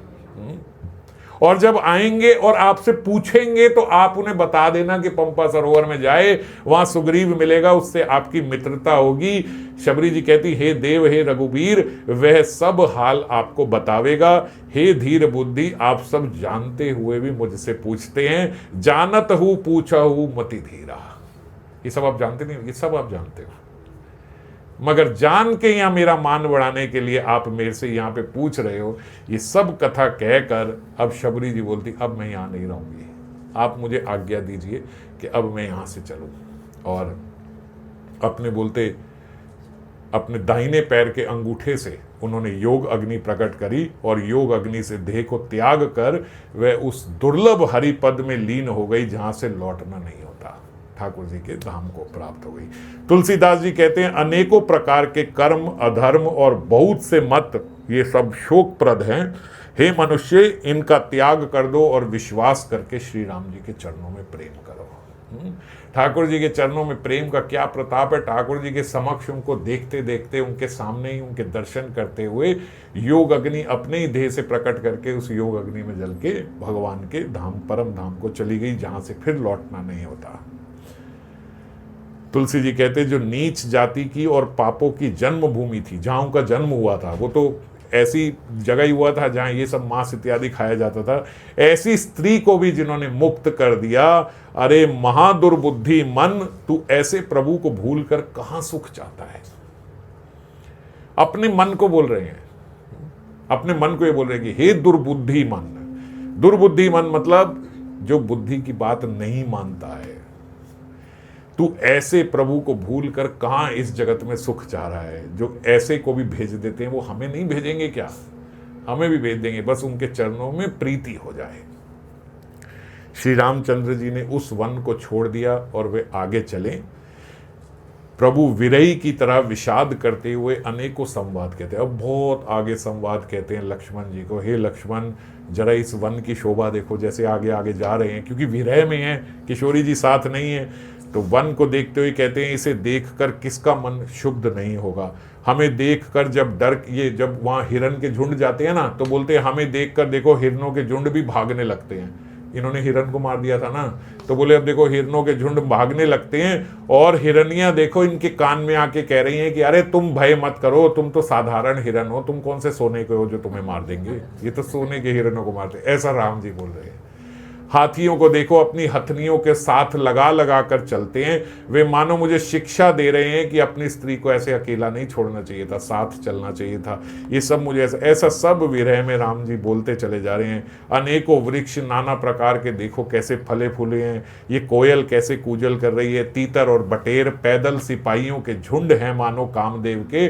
कामदेव ने पूरी सेना लगा दी है मान लो आज मुझे मेरे हृदय को शुद्ध करने के लिए। ऐसा वर्णन एकदम मानव की तरह, एकदम मनुष्य की तरह राम जी लक्ष्मण जी को ये सब बोलते हैं। हे लक्ष्मण, कामदेव की सेना को देखकर जो धीर बने रहते हैं, जगत में उन्हीं की प्रतिष्ठा होती है। साथ साथ देखो एक बड़ा सुंदर संदेश भी दे रहे हैं। क्या संदेश दे रहे हैं? बोले लक्ष्मण देखो कामदेव की इस सेना को देखकर, कामदेव तो सबको प्रेरित कर रहा है ना, सबके भीतर काम आ रहा है हृदय में, पर जो इसमें भी धीर बने रहते हैं, जगत में उन्हीं वीरों की प्रतिष्ठा होती है। बहकना नहीं है। इस कामदेव की एक स्त्री का बड़ा भारी बल है। बोले ये जो कामदेव है ये परेशान कैसे करता है? इसको बड़ा भारी बल किस चीज का है? स्त्री का। स्त्री हो तो ही तो काम जागृत होता है। समझ गए इस बात को? कैसे वो बोल रहे हैं? बोले ये कामदेव को बड़ा भारी बल है स्त्री का, सपोर्ट, कि अगर ये ना हो तो काम आए ना, तो उससे बच जाए जो वही श्रेष्ठ योद्धा है। हितात, काम क्रोध और लोभ ये तीन अत्यंत दुष्ट हैं। भगवत गीता में भी लिखा है ये तीन नरक के द्वार हैं। ये मुनियों के भी मनों को पल भर में शुद्ध कर देते हैं। लोभ को इच्छा और दंभ का बल है, काम को केवल स्त्री का बल है, और क्रोध को कठोर वचनों का बल है। मतलब अगर काम छोड़ना है तो स्त्री और स्त्री संगी जो हो उनका संग छोड़ो, और अगर आपको लोभ छोड़ना है तो इच्छा और दंभ नहीं होना चाहिए, अहंकार मैं ये नहीं होना चाहिए, और अगर आपको क्रोध छोड़ना है तो आपको कठोर वचन बोलने छोड़ने चाहिए। क्रोध तो बहुत आ रहा है पर प्रण है, कठोर वचन नहीं बोलने, मीठा ही बोलना है। तो क्रोध कितनी देर अंदर रहेगा? थोड़ी देर में शांत हो जाएगा। क्रोध बढ़ता चला जाता है, मल्टीप्लाई होता चला जाता है जब हम गंदे से गंदे क्रोध वचन बोलना शुरू करते हैं। तो जब हम कठोर वचन बोलते हैं सामने वाला 2 और बोलता है, आप 4 बोलोगे वो 8 बोलेगा, आप 10-20 और बोलोगे, तो क्रोध बढ़ता बढ़ता बढ़ता चला जाता है। बात छोटी से शुरू होती है और आजकल तो महाराज रिवॉल्वर निकल जाती है ना। तो इसीलिए बोलते हैं क्रोध को किसका बल है? कठोर वचनों का। आप अपनी वाणी से कठोर वचन मत बोलो। काम को किसका बल है? स्त्री का बल है। और लोभ को किसका बल है? आपकी इच्छाओं का। बहुत इच्छाएं हैं इसलिए लोभ जागृत हो रहा है, बहुत दंभ है इसलिए लोभ जागृत हो रहा है। दंभ, अभिमान, इतना तो हमारे को दिखाना होगा, अब सोसाइटी में रहना है तो ये सब तो होना चाहिए, ये दंभ है। इसी से लोभ बढ़ता है। तो लोभ को इन सब का सपोर्ट है। शिव जी कहते हैं काम, क्रोध, लोभ, मद और माया ये सभी श्री राम जी की दया से छूट जाते हैं। अगर कोई साधन नहीं करना है, मस्ती से सबके साथ रहते हुए भी आपको काम, क्रोध, लोभ, मोह से छूटना है, तो राम जी की दया पे निर्भर हो जाओ। राम जी की दया से शिव जी कह रहे हैं ये सब छूट जाता है भैया, ज़्यादा तत्वों के बीच में पड़ने की कोई आवश्यकता नहीं है। उमा कहूँ मैं अनुभव अपना, सत हरि भजनू जगत सब सपना। हे उमा, मैं अपना अनुभव आपसे बता रहा हूं, हरि का भजन ही सत्य है, ये सारा जगत बाकी जो है ये मिथ्या है, स्वप्न मात्र है। फिर प्रभु श्री राम जी पंपा सरोवर के तीर पर आ गए। अब राम जी चलते चलते चलते आगे पंपा सरोवर में, पंपा सरोवर के सौंदर्य का वर्णन किए। बहुत ही सुंदर वन है, बहुत ही सुंदर वहाँ पे पुष्प इत्यादि हैं और बहुत सुंदर शीतल जल है। उस सरोवर में पहुंच गए। श्री राम जी ने अत्यंत सुंदर तालाब देखकर वहाँ पे स्नान किया। एक सुंदर उत्तम वृक्ष की छाया देखकर श्री रघुनाथ जी अपने छोटे भाई लक्ष्मण जी के सहित वहाँ पे बैठ गए। बड़ी अच्छी शीतल हवा चल रही है, बड़ा सुंदर सरोवर है। वहाँ प्रभु ने स्नान करके एक वृक्ष के नीचे बैठ गए। फिर वहाँ जितने भी देवी देवता थे, मुनि थे, वो सब एकांत में प्रभु को देखकर सब आए वहाँ अपने दर्शन करते, उनकी स्तुति करते और स्तुति करके सर नवाकर सब अपने अपने वापस धाम को लौटते जा रहे हैं। आज प्रभु के दर्शन कितने सुलभ हो रहे हैं, यहाँ पे ऐसे दर्शन करके जा रहे हैं। भगवान को विरय युक्त देखकर पीछे से नारद जी देख रहे हैं। नारद जी के मन में विशेष रूप से सोच हुआ, विशेष रूप से उनको हृदय में दुख हुआ। कैसे राम जी विरह में बैठे हैं, कैसी चर्चा कर रहे हैं, कैसे यहाँ विरह युक्त हो रहे हैं, कैसी कैसी बात कर रहे हैं। ये सब मेरे ही श्राप के कारण है। ये हमने चर्चा करी थी पिछली बारी, है ना, विस्तार से। मेरे ही शाप को स्वीकार करके श्री राम जी नाना प्रकार के दुखों का भार भोग रहे हैं। ऐसे भक्त वत्सल प्रभु को मैं जाकर देखूं, ऐसा मन में सोच रहे हैं। फिर ऐसा अवसर ना बनावेगा। सारे के सारे देवी देवता आ गए, सब स्तुति कर रहे हैं, सबको ठाकुर जी आशीर्वाद दे रहे हैं, सब संत महात्मा वहाँ पे आ रहे हैं और मैं जाऊं या नहीं जाऊं, नारद जी पीछे खड़े हैं। मैं क्या करूं, मेरे श्राप के कारण ही ये सब हो रहा है। फिर बड़ा अपने मन को समझाकर नारद जी हाथ में वीणा लेके हरिगान करते हुए वहां पर पहुंचे और प्रभु को जाते ही सीधा दंडवत किया। दंडवत करते हुए देखकर श्री राम जी ने नारद जी को उठा लिया और बहुत देर तक हृदय से लगाए रखा। समझते कोई?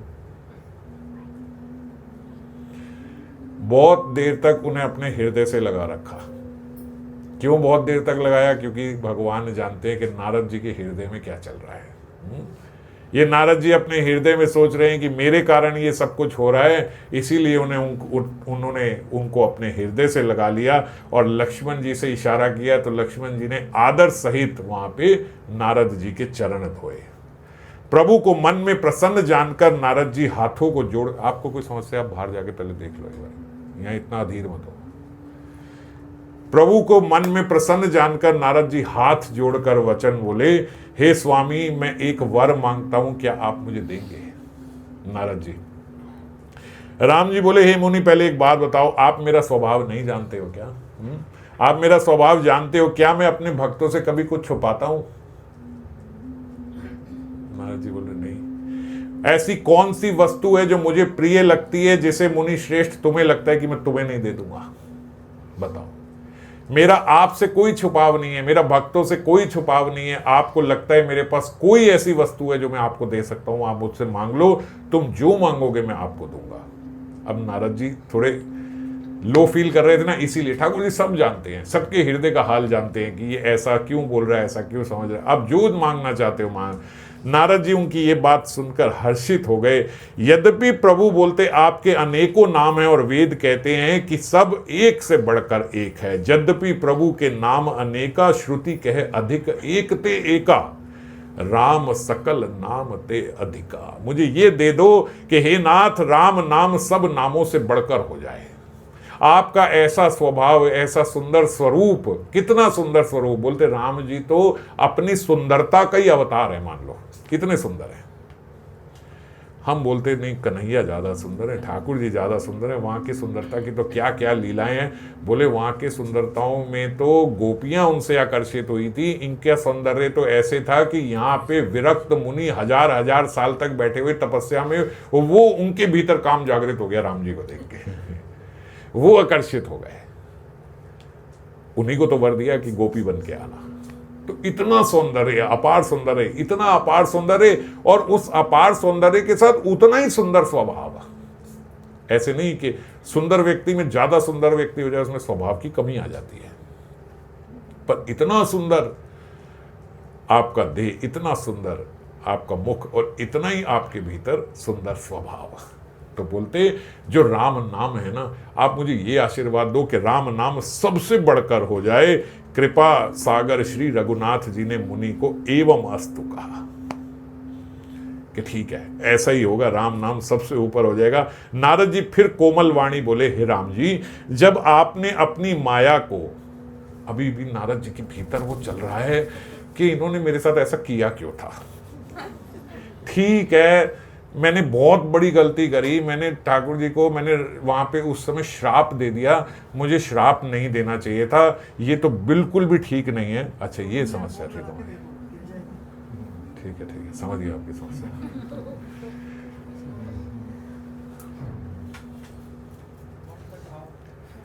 नारद जी इनको जाने दो पहले, फिर नारद जी को।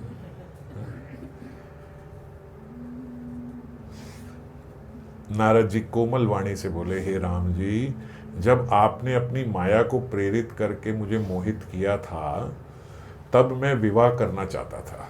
हे प्रभु, आपने मुझे किस कारण विवाह नहीं करने दिया? वो पुरानी बात, ठीक है, मुझसे बहुत बड़ी गलती हो गई, मुझे ऐसा नहीं करना चाहिए था। आपने अपनी माया से मेरे को प्रेरित कर दिया, फिर आपने अपनी माया जब छीन ली वापस, तो मेरे को रियलाइज हुआ कि ये मैंने कितनी बड़ी गलती कर दी, मुझे ऐसे नहीं करना चाहिए था। पर फिर भी मेरे भीतर जो एक प्रश्न है आज, तो आपका क्या स्वभाव, आपका क्या स्वरूप है, आज आपसे एक प्रश्न वो अधूरा मैं कर लूं कि वो जो करा वो तो सब बहुत गलत किया, नहीं करना चाहिए। आपने जो करा वो बहुत सही किया, ऐसे करना चाहिए, पर क्यों करा? हम कहते ठीक है, ठाकुर जी ने जो करा सही करा, पर क्यों करा, ऐसा क्यों करा? हे प्रभु, आपने किस कारण? बोले महात्मा बोलते हैं, यहाँ स्पष्ट चौपाई तो नहीं है, बोले लेकिन महात्माओं ने बोला कि नारद जी के मन में यह आया कि शिव जी के विवाह में तो नाचते हुए गए थे, उनकी बारात में तो ये डांस वो डांस, महाराज क्या क्या नहीं हो रहा था, मजाक हो रहा है, हटकेलियां हो रही हैं, नाच हो रहा है, नृत्य हो रहा है, और मेरे को ऐसा क्यों करा, मेरे को विवाह क्यों नहीं करने दिया? प्रभु बोले, हे मुनि सुनो, बैठो, आराम से सुनो, बात पूरी कर देते हैं। जो समस्त आशा भरोसा छोड़कर केवल मुझको ही भजते हैं ना, मैं फिर सदा उनकी वैसे ही रखवाली करता हूं जैसे माता बालक की रक्षा करती है। करऊं सदा तिन के रखवारी, जिमी बालक राखई महतारी, गह शिशु बच्च अनल अहि धाई, तहां राखई जननी अरगाई। आप मेरे छोटे बच्चे हो, समझ गए नारद जी, और आप कैसे बच्चे हो? जिसने सारी आशा भरोसा छोड़कर केवल मुझे भजाए, दिन रात नारायण नारायण हरि नाम आप करते रहते हो, दिन रात आप राम कृष्ण नाम लेते रहते हो। तो जो हर समय नाम करता रहता है, जो मेरे पे इतना भरोसा करता है कि मेरे नाम के अलावा उसका कोई और भरोसा ही नहीं है, उसका कोई और सहारा ही नहीं है, ऐसे की रखवाली की जिम्मेदारी मेरी हो जाती है। फिर मैं उसकी रक्षा करता हूं, उसे अपने लिए कुछ करने की जरूरत नहीं है। छोटा बच्चा जब दौड़कर आग या सांप की ओर भागता है, गह शिशु बच्च अनल अहि धाई, जब वो सांप या अग्नि की ओर जाता है, तहां राखई जननी अरगाई, तब उसकी मां उसको पकड़ के अपने हाथों से बचा लेती है, जाने नहीं देती उसे। तो ऐसे ही आप मेरे वही छोटे बच्चे हो। प्रौढ़ भय तेहि सुत पर माता, प्रीति करई नहीं पाछली बाता। जब वही बालक बड़ा हो जाता है, सयाना हो जाता है, तो पुत्र के प्रति माता का प्रेम तो वैसा ही रहता है, परंतु फिर वो पिछली बात नहीं रहती, फिर वो उसके पीछे पीछे नहीं भागती, फिर वो उसका उतना ध्यान नहीं रखती। छोटे बच्चे पे तो माँ की हमेशा आंख रहती है, हमेशा कान उसकी तरफ रहेंगे, जरा सा भी रोए हम वहां पे पहुंच जाएंगे। वही बच्चा जब बड़ा हो जाता है, तो हर समय तो माँ फिर उसको नहीं देखती, हर समय तो उसके पीछे पीछे नहीं भागती, शिशु की तरह फिर उसकी चिंता नहीं करती वो, जब वो थोड़ा सयाना हो जाता है। तो मानो यहां बता रहे हैं शिव जी मेरे सयाने बालक, ज्ञानी मेरे सयाने पुत्र के समान है, और तुम्हारे जैसा अपने बल का मान ना करने वाला सेवक मेरे शिशु पुत्र के समान है। तुम मेरे छोटे बच्चे हो। मेरे सेवक को केवल मेरा ही बल रहता है, और उसे ज्ञानी को, जो बड़ा हो गया है, उसे अपना बल होता है। वो बोलता है अब मैं देख लूंगा। तो जब बड़ा बच्चा होता है तो बड़ा, अब मम्मी क्या हर वक्त मेरे पीछे पीछे थोड़ी भागोगे, अब मैं अपना ध्यान रख लूंगा। तो माता का प्रेम तो वही होता है। माता भी कहती है हाँ बात ठीक है, अभी अपना ध्यान रख सकता है। तो बोले जो बड़ा बच्चा होता है ना, माता की प्रीति तो उतनी ही होती है, पर वो उसको अपना बल रहता है। पर छोटे बच्चे में अपना बल नहीं, वो मेरे बल पे रहता है।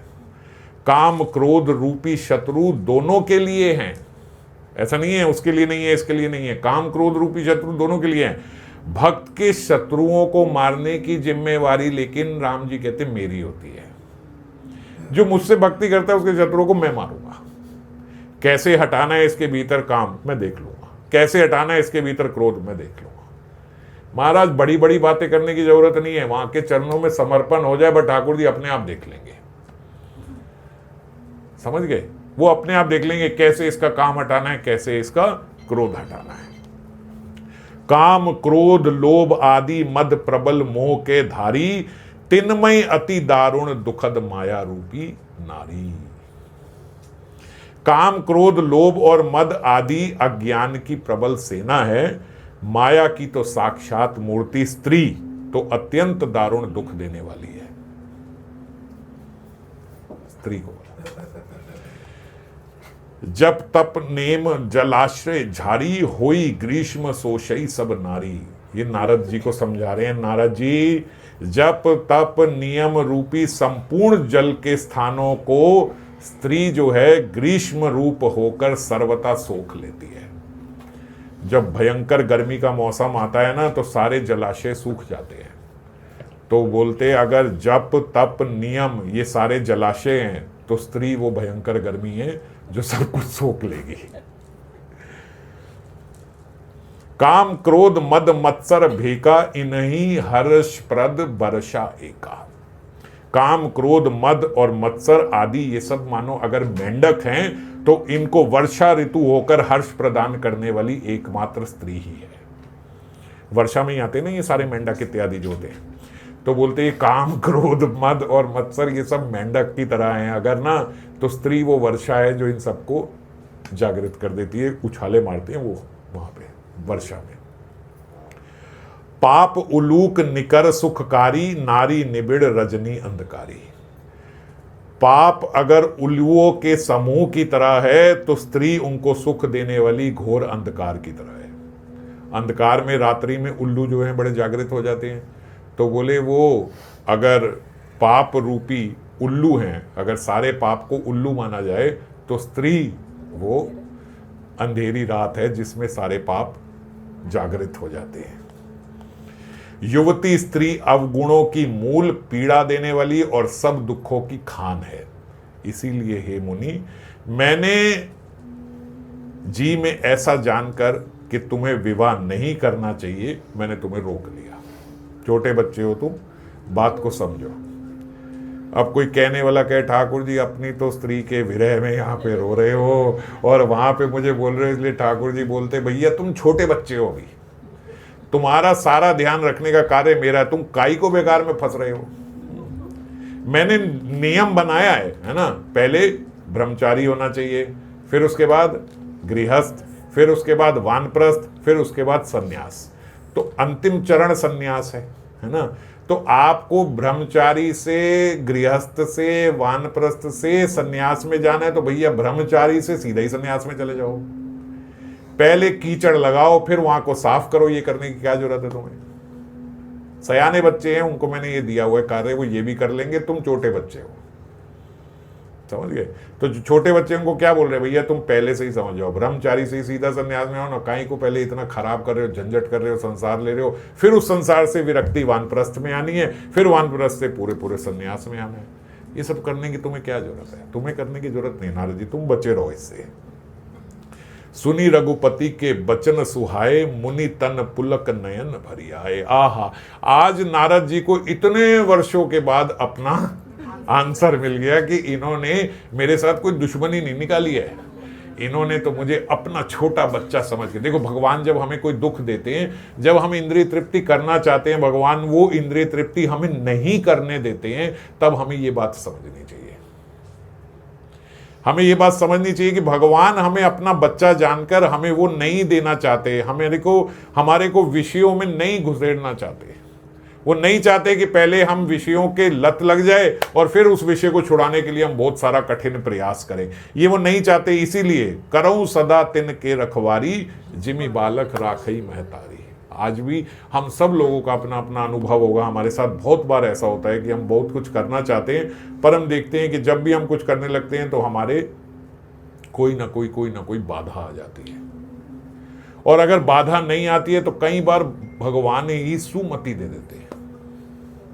हम अपने आप इंद्रिय भोग करके हमारा मन जो है उस विषयों से विरक्त होने लगे। ये गलत है, ये नहीं करना चाहिए।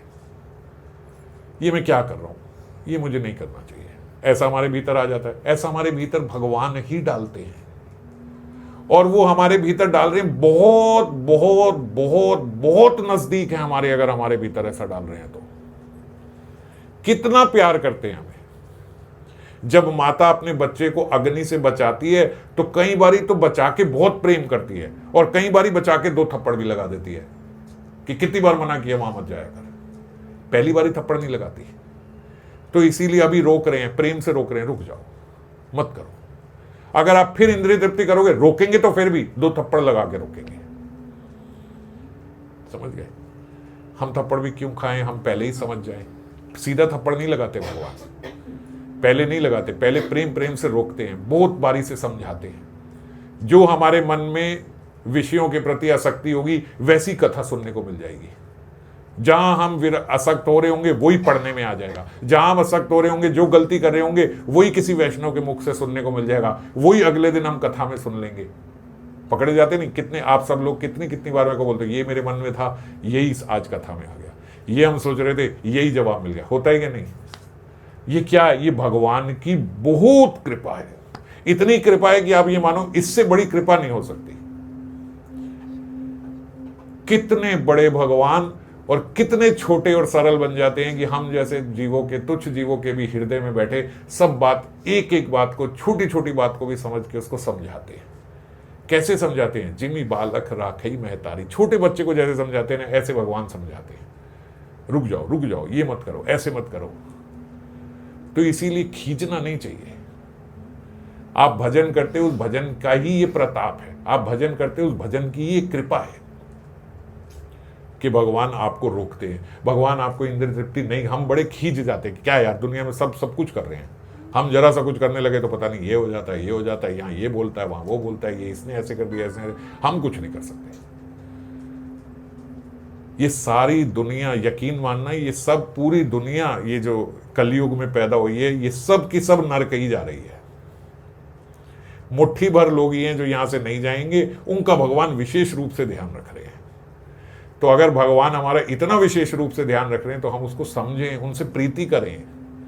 इस बात से हमारा प्रेम बढ़ना चाहिए कि हमें वो इंद्रिय तृप्ति नहीं करने दे रहे। अगर आप स्वच्छंद रूप से इंद्रिय तृप्ति कर रहे हो, आपके मन में ये भी नहीं आ रहा कि मैं कुछ पाप कर रहा हूं, आपको अच्छा लग रहा है, आप इंजॉय कर रहे हो और पूरे जगत में आपकी वाहवाह हो रही है, कोई आपको देख नहीं रहा इंद्रिय तृप्ति करते हुए, आप मन मौजी अपना आचरण कर रहे हो, अच्छे से सोच रहे हो कि मेरा भजन चल रहा है, मुझे तो कोई दिक्कत नहीं है, मैं जो करना चाहता हूं कर रहा हूं, जो मुझे मिलना चाहिए मुझे मिल रहा है, सारे विषय भोगों को मैं करता हुआ आगे चलता जा रहा हूं, आप पे भगवान कृपा नहीं कर रहे हैं। अभी आप भजन से बहुत दूर हो, अभी आप भगवान की नजर से बहुत दूर हो।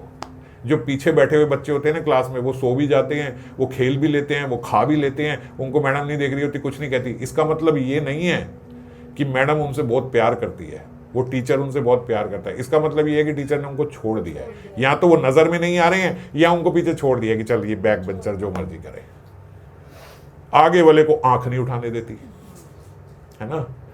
तो अगर हमें आंख नहीं उठाने दे रहे, अगर हमारे साथ वो हैं, अगर हमारे हृदय में हमें प्रेरणा दे रहे हैं, अगर हमें रोक रहे हैं, अगर हमें समझा रहे हैं, तो इसका मतलब अब भगवान हमारे बहुत निकट है, दूर ना हो जाए। इसका हमें ध्यान रखना है। हम कैसे ध्यान रख सकते हैं दूर ना हो जाए? कि जो बात हृदय में समझा रहे हैं वो बात तुरंत उसी समय समझ लें और ठाकुर जी से प्रार्थना करे कि ठाकुर जी आप कठोर ना होना, मैं समझ गया, मैं आपका बालक हूं, आपको मारने की जरूरत नहीं है, मैं आपके इशारे से समझूंगा। और मंजरियां तो होती है ऐसी, इशारे से ही समझती है। कहना पड़े तो मंजरी क्या, मुंह से बोलना पड़े तो मंजरी क्या, मंजरी तो वो है जो इशारा भी नहीं करना, हृदय की तंत्री को समझ जाए। तो इसलिए समझ जाओ, हाँ भगवान जो प्रेरणा दे रहे हैं ये ठीक है, ये नहीं करना।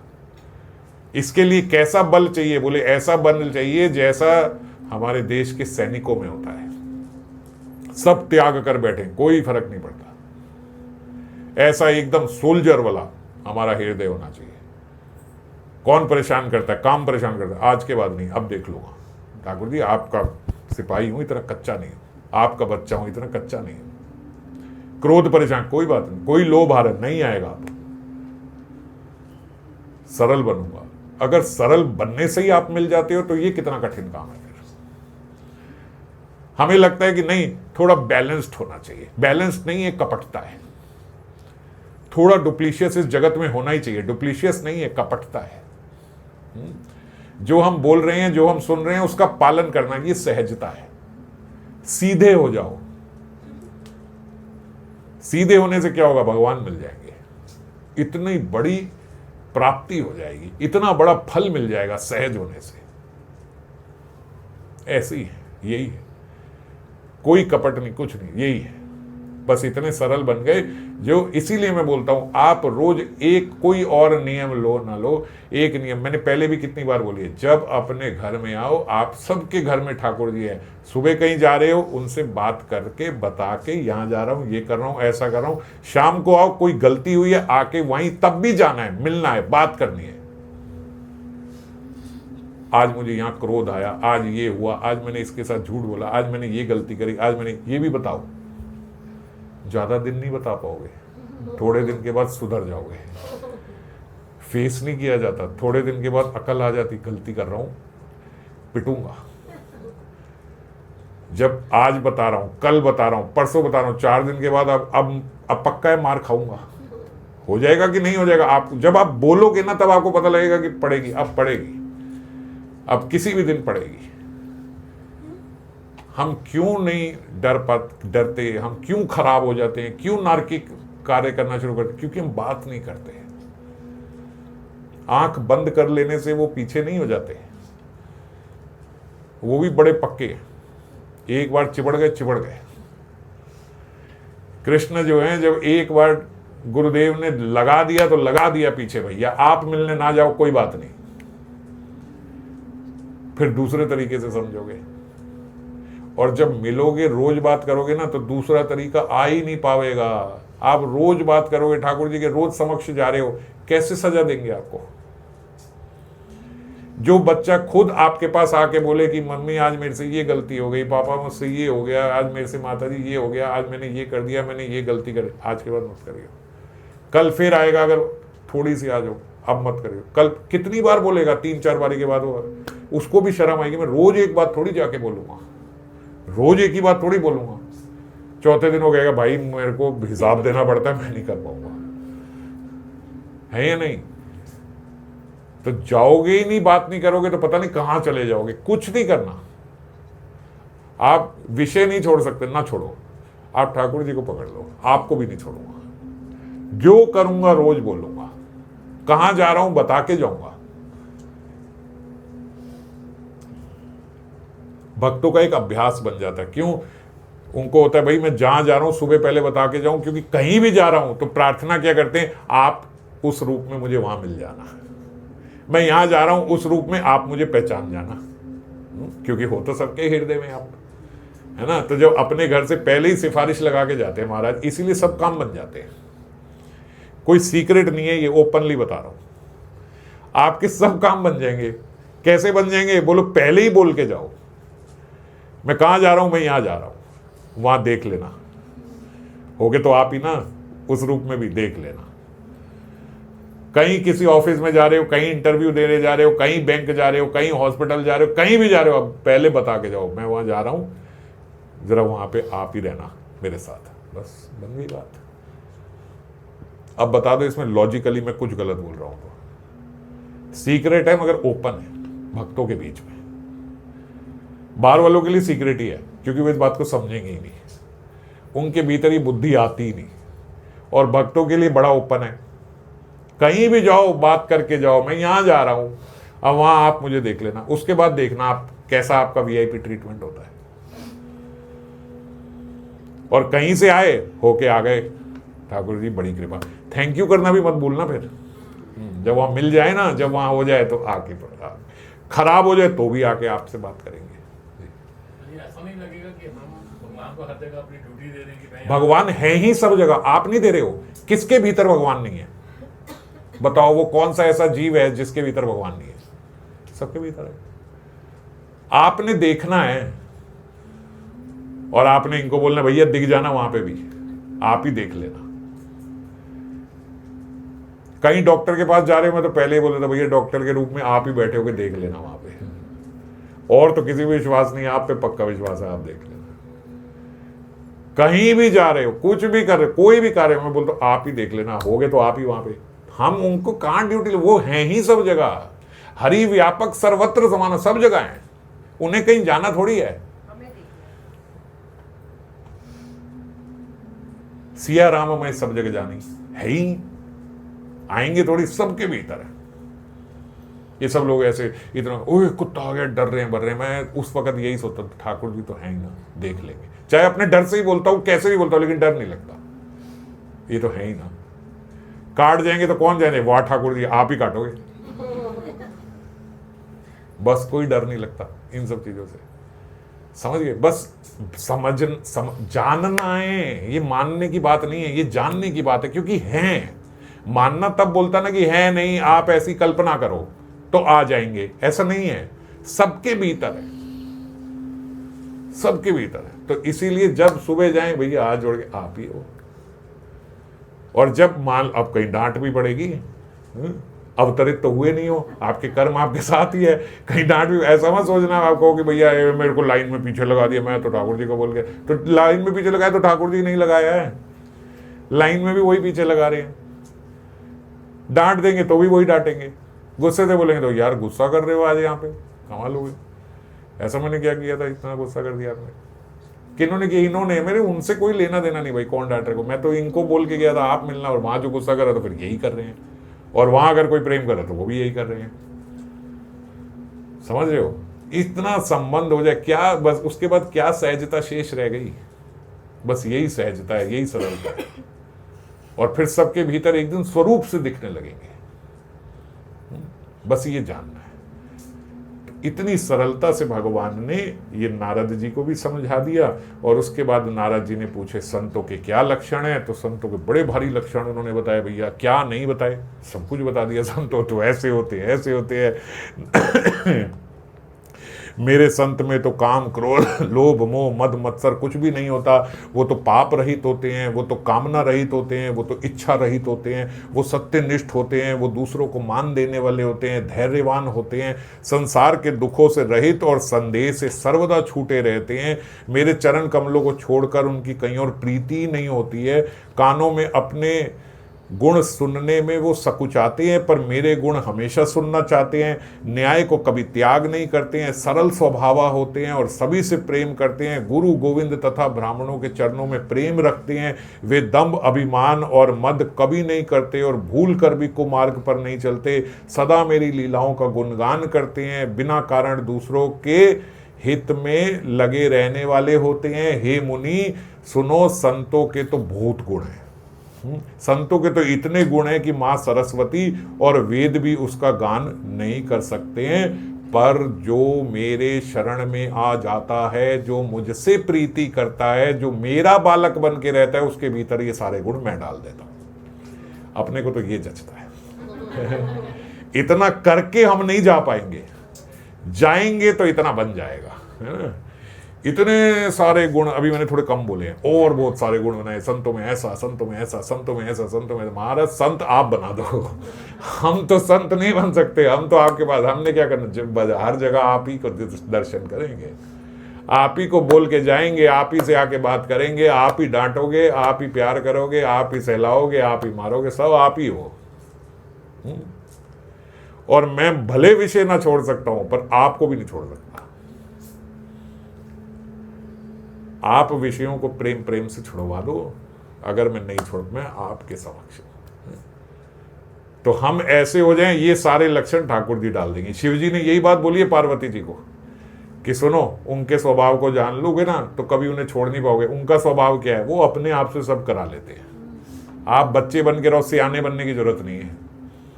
सियाने सोचते हैं मैं ये कर लूंगा, मैं ये कर लूँ, अब आप देखना, अब ऐसे भैया ने कुछ नहीं, आप करा लेना, हमारे पास का नहीं है। आप देख लेना कहाँ रखना है, कहाँ छुड़ाना है, ठीक है। ऐसे बन के रहेंगे तो सब होगा। तो अब इसके बाद राम जी अब आगे को चले हैं, और अब हनुमान जी मिलेंगे और सुग्रीव जी आवेंगे, उनको फिर कल भेंट होगी उनसे। जय श्री राम।